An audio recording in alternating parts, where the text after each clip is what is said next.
Hello and good morning to everyone. Welcome to your English class. I am Priyanka, your English teacher.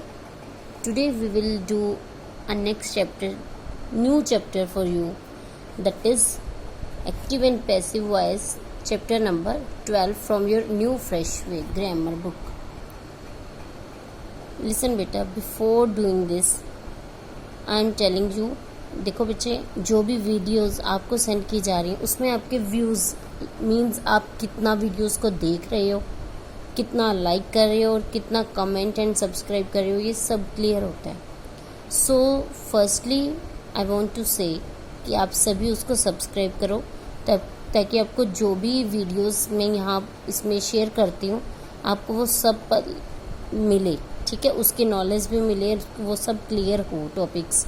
और उसके बाद उसको comment section में जाकर comment कीजिए कि आपको वीडियोस में समझ आया या नहीं, क्लियर हुआ या नहीं. ठीक है, तो इसके लिए आपको जब भी वीडियो सेंड की जाएगी उसके बाद आपको टाइम मिलेगा, उस टाइम के अंदर आपको 1 आवर या 2 आवर के बिटवीन में आपको सबको मैसेज कर देने हैं और सभी को ये चैनल सब्सक्राइब करना है. So like, comment and subscribe also.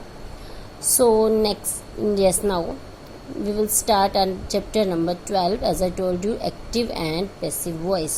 Okay, a transitive verb has two voices.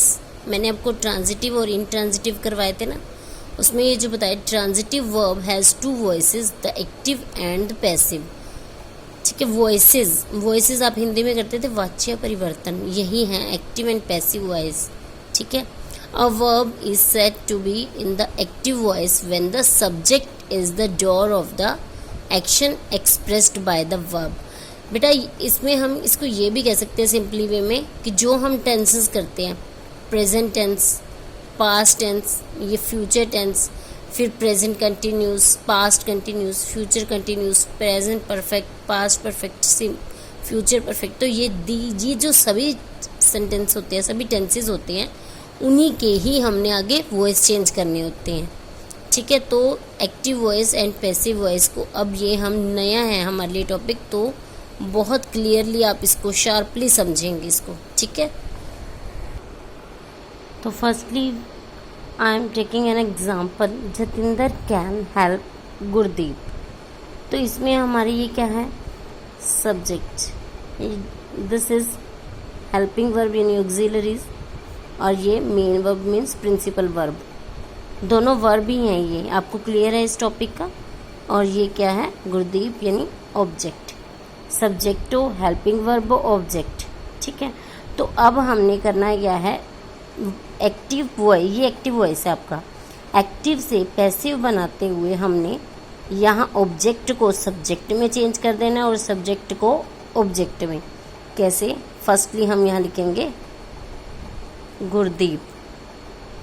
ठीक है, गुरदीप के बाद अब हम हेल्पिंग वर्ब उठाएंगे, कैन, बी, और ये जो वर्ब हमारी प्रिंसिपल वर्ब है इसकी हम कर देंगे थर्ड फॉर्म, हेल्प्ड. देन लगाएंगे बाय और देन सब्जेक्ट को ऑब्जेक्ट बनाया था तो क्या यहाँ आ गया, जतिंदर.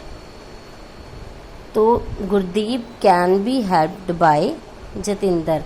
आपने इसमें क्या लिया, सब्जेक्ट को ऑब्जेक्ट, ऑब्जेक्ट को सब्जेक्ट, ये चेंज कर दिया.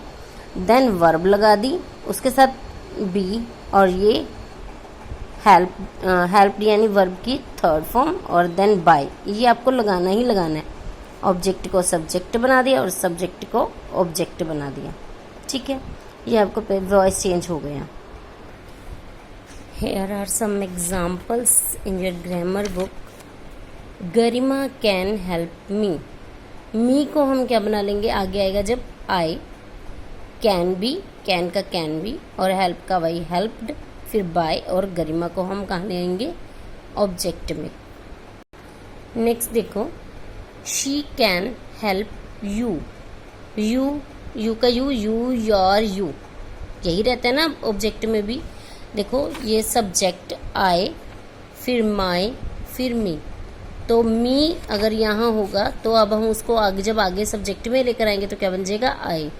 अगर यहाँ अस होगा तो हम आगे लेकर क्या बना देंगे इसको, वी. जैसे ये एग्जाम्पल में लिखा हुआ है, यू कैन हेल्प अस, तो अस का हमने क्या बना दिया वी आर अस। ठीक है, आपने ये देखना है, इस चीज़ को याद देखना है। अगर नेम है तो हम नेम का नेम ही रखेंगे। जैसे suppose Shalini is given here, तो शालिनी का शालिनी रखेंगे, और can be helped bye dam. और एक्सरसाइज 75 में आपको सिर्फ सब्जेक्ट को ऑब्जेक्ट, ऑब्जेक्ट को सब्जेक्ट के रूप में लिखना है। For example we can teach you, तो यू का यहाँ हम ले आए you, your, you, as I told you before in this. तो यू कैन बी, टीच का टॉट, वर्ब की थर्ड फॉर्म, बाय, और वी का अस। नेक्स्ट है शी कैन डिफीट देम। अब them, they, their, them, table तो आपको learn करनी पड़ेगी बेटा। तो दे, देयर, देम, तो दे आगे आ गया, they can be defeated by she का शी, हर, हर। ओके, एक और एग्जांपल लेते हैं, दे कैन फॉलो अस। अस का हम क्या बना देंगे we, then can be followed by, और दे का देम, दे, देयर, देम।